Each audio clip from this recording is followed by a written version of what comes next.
신약성경 갈라디아서 1장 3절 한 절 말씀입니다. 자, 다 같이 갈라디아서 1장 3절 말씀을 봉독하시겠습니다. 우리 하나님 아버지와 주 예수 그리스도로부터 은혜와 평강이 있기를 원하노라. 아멘. 저는 함께 봉독한 말씀을 가지고 은혜와 평강이라는 제목으로 말씀 나누도록 하겠습니다. 한번 따라해 보시겠습니까? 은혜와 평강. 은혜와 평강. 예, 오늘날 교회 안에서 무분별하게 사용되고 있는 성경 용어들이 더러 있습니다. 그 중에 대표적인 것이 할렐루야가 아닌가 싶습니다. 본래 할렐루야라는 단어의 뜻이 무엇이죠? 할렐루야는 여호와를 찬양하라 라는 뜻입니다. 그런데 교회 안에서 이 할렐루야라는 이 말로 다양한 의사소통을 하고 있지 않습니까? 처음 성도들이 만나서 인사할 때도 할렐루야라고 인사를 하고, 또 교회 성도들이 왔을 때 또 봉사자를 만나서 주보를 건네 주고받을 때도 할렐루야라고 하기도 하고요. 또 주차 안내할 때도 오라이 오라이 대신에 할렐루야 할렐루야 이쪽으로 빠지라고 할렐루야 할렐루야, 할렐루야로 모든 말을 대신하는 것을 종종 봅니다. 그런데 오늘 저희가 함께 고찰하고자 하는 은혜와 평강이라는 이 성경 용어도 사실 할렐루야 못지않게 남용하기 쉬운 용어입니다. 우리는 은혜 받았습니다. 참 은혜로우십니다. 또 찬양이 굉장히 은혜롭네요. 이런 말을 쓰고요. 또 평강이 넘치시길 바랍니다. 평안하시기를 기도합니다. 하면서 우리는 이런 말들을 상당히 자주 사용합니다. 그러나 우리가 그 의미를 깊이 생각하지 않은 채 쓰는 경우가 얼마나 많은지 모릅니다. 그러나 오늘 저와 여러분들은 은혜와 평강이라는 오늘 이 말씀을 잘 함께 나누면서 얼마나 이 은혜와 평강에 풍성한, 또 얼마나 고귀한 하나님의 은혜가 있는지, 하나님의 뜻이 있는지를 알게 될 줄 믿습니다. 갈라디아서를 쓴 사도 바울 선생님만큼 은혜와 평강이라는 단어를 자주 쓰는 분도 아마 없을 겁니다. 사도 바울의 대부분의 서신들은 은혜와 평강으로 시작해서 은혜와 평강으로 마치기 때문입니다. 사실 바울의 서신들 대부분의 목적이 바로 은혜와 평강입니다. 성경 66권에 기록된 목적도 사실 우리에게 주시고자 하는 하나님의 은혜와 평강입니다. 비록 사도 바울의 편지는 다양한 상황들, 다양한 사람들, 또 다양한 문제들로 의해서 쓰여졌으나 그 목적은 항상 동일했습니다. 바로 은혜와 평강입니다. 저는 오늘 사도 바울이 전하고자 하는 그 은혜와 평강, 이 갈라디아서를 통해서 그 수신자들에게 전하고자 하는 은혜와 평강이 무엇인지, 또 그리고 우리에게 그 은혜와 평강이 왜 필요한지, 그리고 왜 그 은혜와 평강을 통해 우리가 무엇을 누릴 수 있는지 말씀을 통해 나누고자 합니다. 첫째로 하나님의 은혜와 평강이라는 것이 무엇입니까? 먼저 은혜라는 것은 기쁨이나 상냥함, 사랑스러움, 또는 호의나 친절, 자비, 긍휼, 그리고 윗사람이 아랫사람에게 베푸는 친절이나 사랑, 이런 것들을 의미합니다. 그러나 이 은혜가 하나님께 적용이 될 경우 이 은혜는 하나님이 우리 하나님의 백성들에게, 사람들에게 값없이 베풀어 주신 선물, 특히 아무 조건 없이 죄인을 용서하시고 구원해 주시고 영생을 주시는 하나님의 초월적인 사랑을 은혜라고 합니다. 아무 공로 없는 자에게 하나님이 일방적으로 값없이 베풀어주는 선물이 바로 은혜입니다. 그런 점에서 하나님의 은혜의 최고봉은 무엇일까요? 바로 예수 그리스도의 성육신과 십자가의 대속의 사건이 바로 그것입니다. 이 은혜는 분명 죄인이 구원을 얻는 유일한 통로이고 수단입니다. 성도에게 구원과 영원한 생명을 보장해주는 하나님의 주권적인 행동이 바로 은혜라는 것입니다. 그리고 이 은혜야말로 성도로 하여금 경건한 삶, 거룩한 삶을 유지하게 해주는 지속적인 힘이 되고 또 우리의 구원의 보증이 됩니다. 그렇다면 평강은 무엇입니까? 이 은혜로 말미암아 우리가 누리는 하나님의 은혜의 상태를 얘기하는 겁니다. 이 은혜는 하나님의 뜻대로 주시는 겁니다. 하나님의 때를 따라 주십니다. 또 하나님은 그 은혜를 우리에게 주시고자 쌓아두고 주십니다. 하나님은 그 은혜를 조금만 주시는 것이 아니라 찔끔 주는 것이 아니라 넉넉하게 풍성하게 주십니다. 이 은혜는 하나님의 택하신 백성에게 약속된 것으로서 특히 하나님을 사랑하고 또 하나님 앞에 정직하고 겸손하고 긍휼을 바라보며 죄를 회개하는 사람에게 주시는 것이 바로 하나님의 은혜입니다. 둘째, 은혜와 평강은요, 누리는 사람만이 전할 수 있는 것입니다. 은혜와 평강을 누리지 못하는 사람은 이 은혜와 평강을 전할 수 없다는 것입니다. 저는 처음 가보는 식당에서 무엇을 먹어야 될지 고민하게 될 때 이 종업원에게 추천 메뉴를 물어봅니다.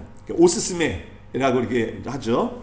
그러면 종업원들은 친절하게 자기네 식당들의 대표 메뉴들, 추천 메뉴들을 알려주죠. 그럼 저는 짓궂게도 그 종업원에게 물어봅니다. 당신 이걸 먹어봤냐? 당신이 추천하는 이 음식을 직접 먹어봤습니까? 라고 묻습니다. 그러면서 저는 그 종업원의 얼굴 표정을 잘 살펴봅니다. 만약 그 종업원이 그 음식을, 추천 메뉴를, 자신이 추천하는 그 음식을 직접 맛있게 먹어봤다면 그 얼굴 표정에서 드러나기 때문입니다. 그런데 가끔씩 보면 종업원들이 자신이 추천하는 이 식당 메뉴, 식당의 추천 메뉴를 먹어본 적이 없는 그런 사람들이 종종 있다는 것을 저는 놀랍니다. 어떻게 서빙하고 어떻게 일을 하는지에 대해서는 배웠는데 정작 자신이 소개하고 자신이 판매하고 있는 음식을 먹어보지 못한 종업원들이 있다는 것입니다. 그러면 그런 종업원은 그 추천 메뉴를 소개하면서도 그 얼굴에 자신감과 확신이 또 즐거움이 없다는 것이죠. 또 어떤 종업원은요, 추천 메뉴를 소개하면서도 제가 그것을 직접 먹어봤냐? 당신은 좋아하냐?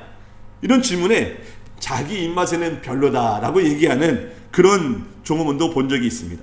물론 개개인의 입맛은 다릅니다. 그런데 자신이 일을 하고 있는 식당의 대표 메뉴를 소개하면서 자신의 입맛에는 별로라고 말하다니요. 그런 사람이 과연 그 식당에서 일할 자격이 있는지 한번 물어봐야 되지 않겠습니까? 어느 손님이 이러한 종업원들이 소개해주는, 자기가 먹어본 적도 없는, 또 자기 입맛에는 별로인 그런 소개해주는 음식에 기대를 하고 주문하거나 먹을 수 있겠습니까? 여러분이라면 그런 메뉴를 먹어보고 싶으시겠습니까?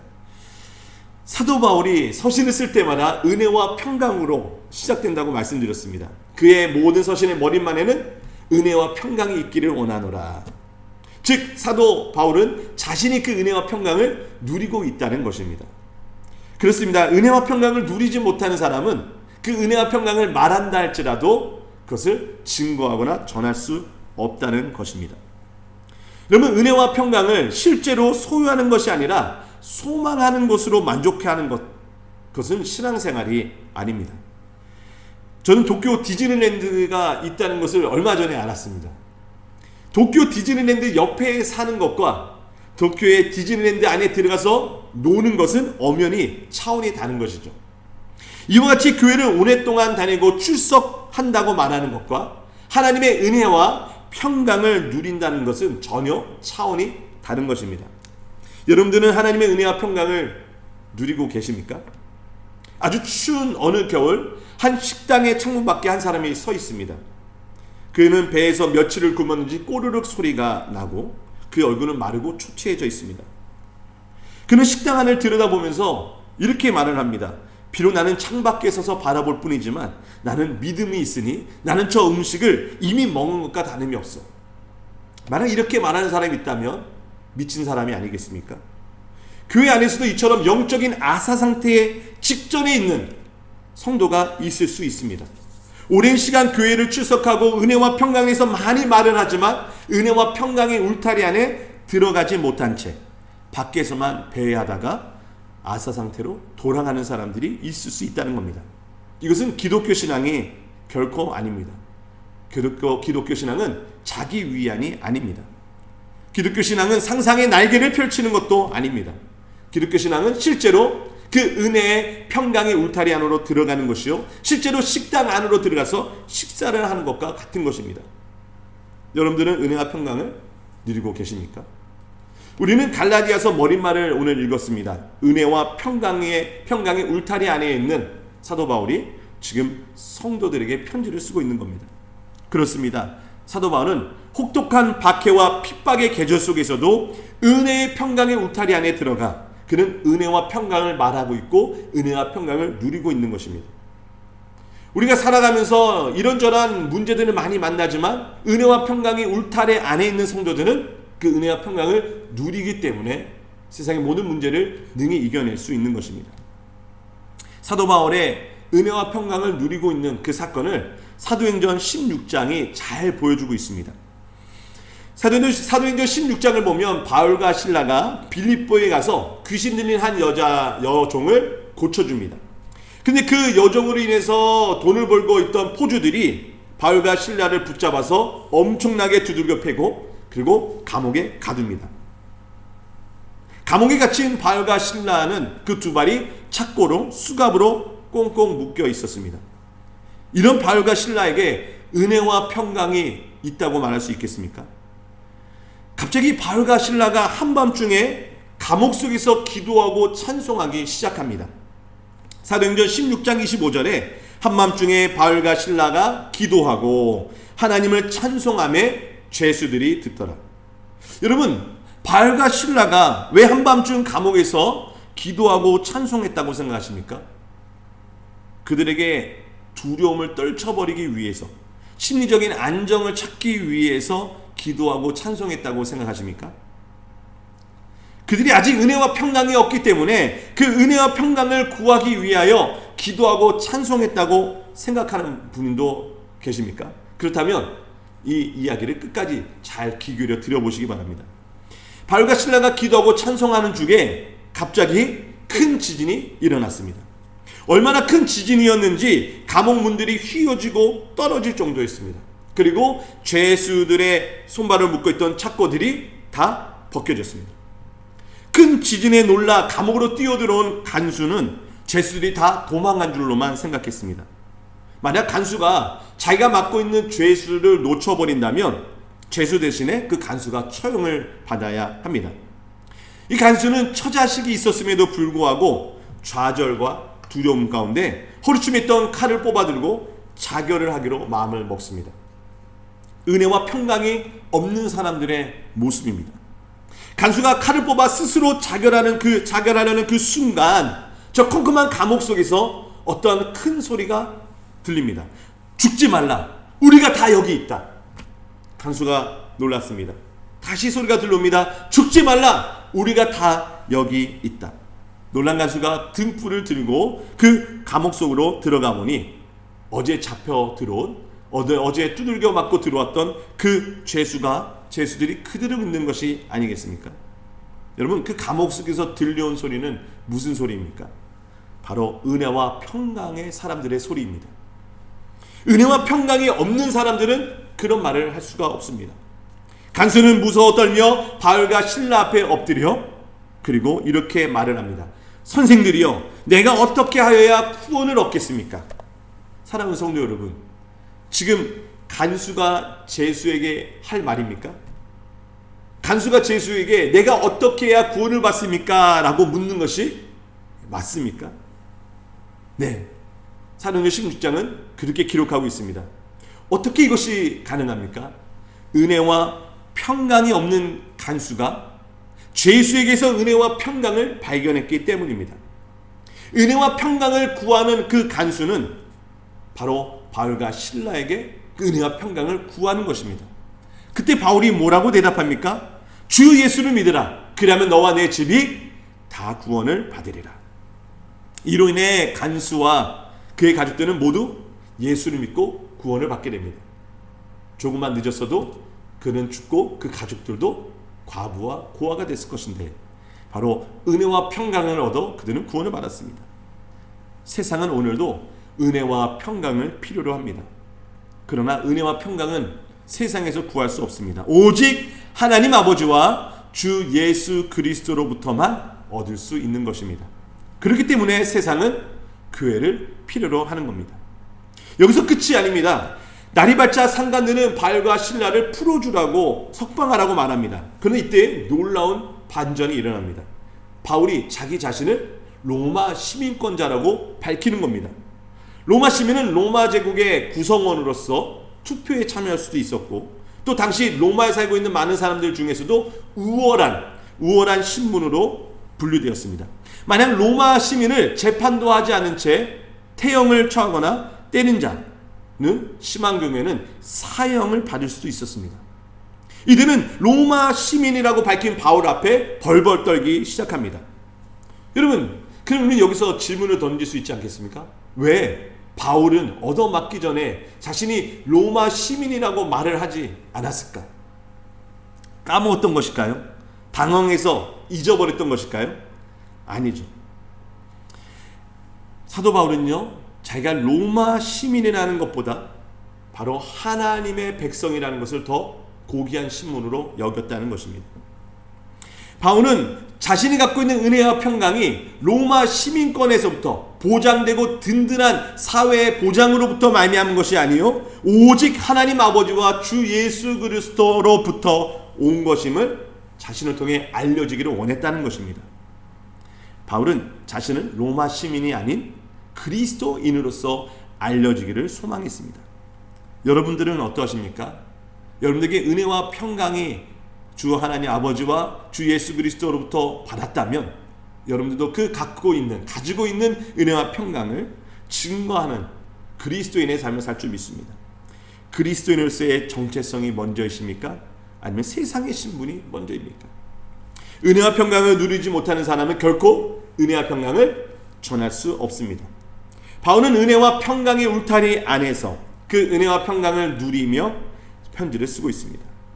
우리는 이 갈라디아서를 통해서 사도 바울에게 베풀어 주신 그 은혜와 평강을 우리도 먹고 마시고 나눌 수 있는 줄 믿습니다. 바로 이 편지는 은혜와 평강을 누리지 못하고 있는 교인들에게, 교회 안에 있으나 은혜와 평강의 울타리 안에 들어가지 못한 교인들에게 쓰여진 편지입니다. 따라서 갈라디아서는 은혜와 평강으로의 초대라는 것입니다. 셋째, 율법과 행위에는 은혜와 평강이 없습니다. 은혜와 평강은 율법과 행위로 얻을 수 있는 것이 아닙니다. 사도 바울이 갈라디아서에서 기독교 변론을 하는데 그것을 변론하는 목적이 바로 이것입니다. 은혜와 평강은 오직 하나님 아버지와 주 예수 그리스도로부터만 말미암는다는 것입니다. 율법과 행위의 신앙은 구원을 얻기 위해 각 개인이 수고하고 노력해야만 합니다. 착한 일을 하거나 굳이 하는 것도 오직 자신의 구원을 위해서 하는 것입니다.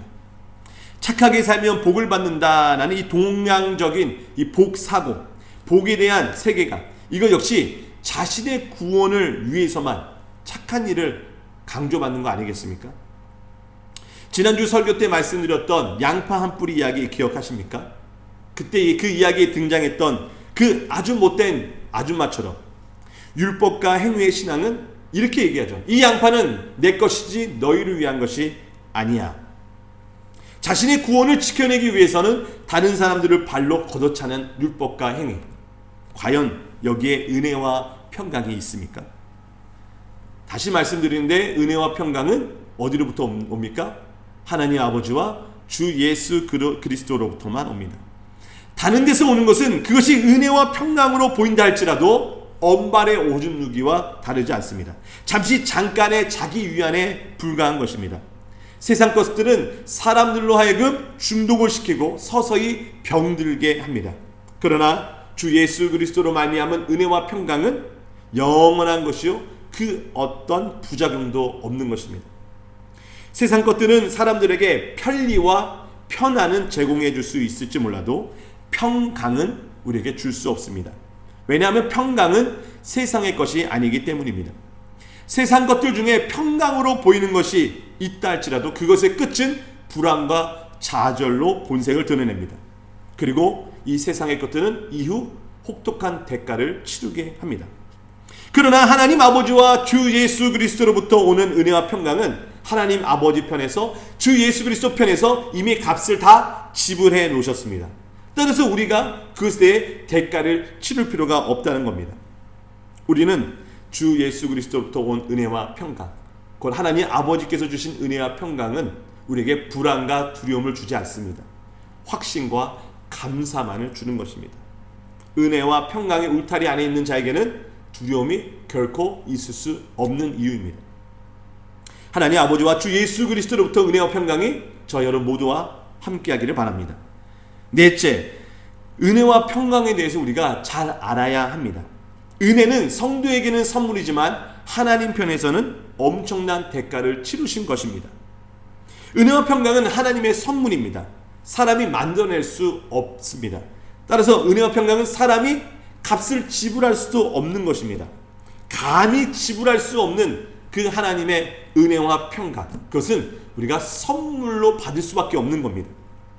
여러분, 만약에 누군가가 여러분들에게 선물을 하는데 여러분들이 자기 지갑을 열면서 돈을 꺼내면서 이거 얼마 줬어? 하는 사람이 있습니까? 그것은 선물도 아니고 선물을 주는 자에게 신뢰의 것입니다. 근데 교회 안에서 상당히 많은 성도들이 하나님 앞에 하나님이 주신 은혜와 평강을 받으면서 자신의 지갑을 꺼내드는 성도들이 보입니다.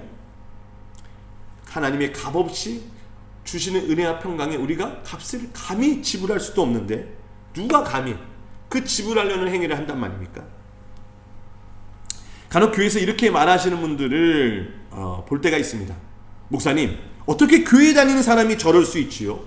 목사님, 성도라면 좀 더 착하고 바르게 살아야 되지 않겠습니까?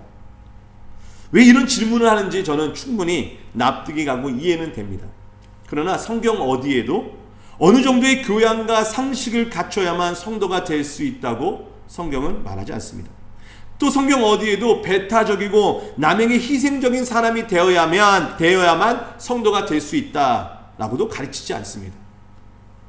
우리가 성도가 된 건 하나님의 은혜와 평강 때문입니다. 만약에 교회가 어느 정도 상식과 교양을 갖춰진 사람만 성도가 될 수 있다, 배타적이고 남에게 희생적인 사람만이 성도될 자격이 있다라고 가르친다면 그 교회는 사람들의 은혜와 평강, 잠시 잠깐의 즐거움만 있을 뿐이지 하나님의 은혜와 평강은 존재할 수가 없습니다. 사람이 베푸는 은혜는 교회 밖에도 많이 있습니다.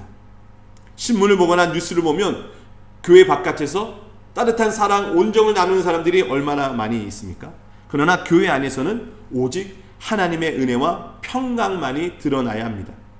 사람으로부터 나는 은혜는 감춰져야 합니다.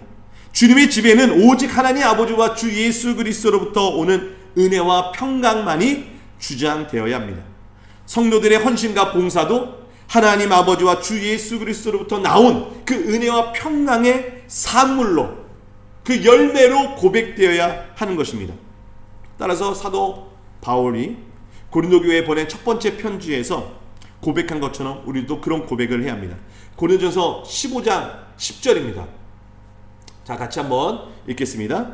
그러나 내가 나 된 것은 하나님의 은혜로 된 것이니 내게 주신 그의 은혜가 헛되지 아니하며 내가 모든 사도보다 더 많이 수고하였으나 내가 한 것이 아니요 오직 나와 함께 하신 하나님의 은혜로다.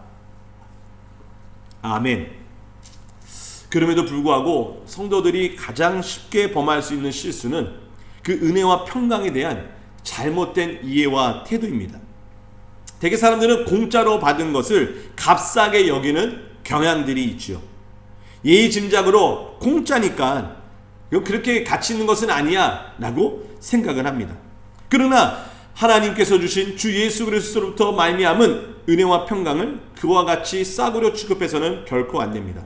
우리가 은혜라고 부르는 이 구원은 하나님 편에서는 또 예수 그리스도 편에서는 혹독한 대가를 치르신 산물이라는 것임을 우리는 잊어서는 안 됩니다. 여러분 자신이 받은 은혜와 평강이 얼마나 귀하고 복된 것인지 일평생 우리가 배워가도 부족합니다. 우리는 그분의 은혜와 평강이 무엇인지를 그럼에도 불구하고 날마다 알아가야 합니다. 그렇다면 우리가 하나님의 은혜와 평강이 얼마나 귀한지 어떻게 알 수 있습니까? 여러분, 인도의 국부로 알려진 마하마트 간디, 무소유를 주장했던 이 간디라는 분이 있죠.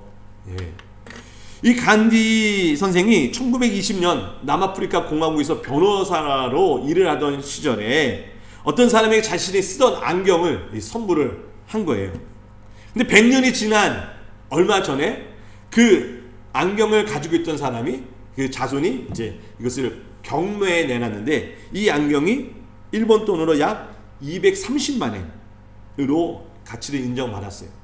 제가 쓴 안경이나 다를 바가 없는데 가격 차이가 어마어마하죠. 무소유를 주장하던 사람에게 있었던 재산 중에 하나니까 더 가치가 있었던 것 같습니다. 그리고 손흥민 선수가 자신이 입고 있던 유니폼을 경기가 끝난 후에 한 팬에게 이제 벗어줍니다.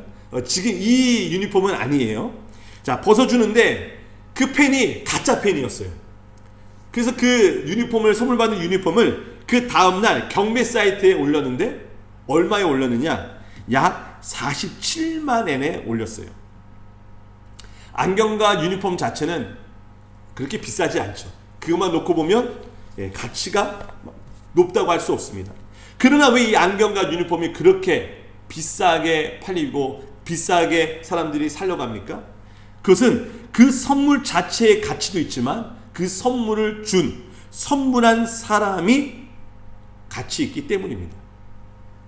선물한 사람 때문에 그 가치와 가격이 올라가는 겁니다.